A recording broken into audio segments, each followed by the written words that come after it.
తాజాంశాన్ని చూస్తున్నాం. రాష్ట్ర ప్రభుత్వ ఉద్యోగులకు తీపి కబురు. నవంబర్ జీతంలో 10,000 నగదు ఇచ్చేందుకు ఆర్థిక శాఖ సర్క్యులర్ జారీ చేసింది. అన్ని ప్రభుత్వ శాఖలు అధిపతులు తగిన ఏర్పాట్లు చేయాలని ఆర్థిక శాఖ సూచించింది. దీనిపై మరింత సమాచారాన్ని మా ప్రతినిధి రఘువర్ధన్ అందిస్తారు. రఘువర్ధన్, దీనిపై పూర్తి వివరాలేంటి?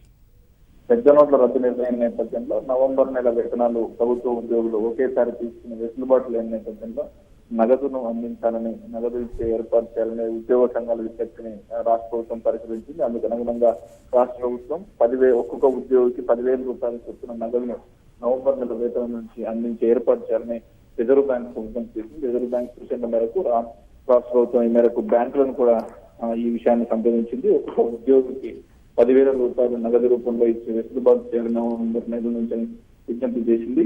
దీని నేపథ్యంలో state bank of Hyderabad, state bank of India, Andhra bank సహా అన్ని జాతీయ బ్యాంకులకు సంబంధించి ప్రత్యేక కౌంటర్లు ఏర్పాటు చేసి నగదును అందించే వెసులుబాటు కల్పించాలని రాష్ట్ర ప్రభుత్వం విజ్ఞప్తి చేసింది. ఇందుకు సంబంధించి ఆర్థిక శాఖ ఒక సర్క్యులర్ జారీ చేసింది. అన్ని శాఖాధిపతులకు సంబంధించిన సమాచారాన్ని తదుపరి చర్యలు తీసుకోవాలని చెప్పింది. ఈ మేరకు నవంబర్ నెల వేతనం నుంచి రాష్ట్ర ప్రభుత్వ ఉద్యోగులందరికీ కూడా 10,000 రూపాయల నగదు ఆ ఏర్పాటు చేసిన ప్రత్యేక కౌంటర్, బ్యాంక్ కౌంటర్ నుంచి కొన్ని వెసులుబాటు లభించింది. వల్ల ధన్యవాదాలు రఘువర్ధన్.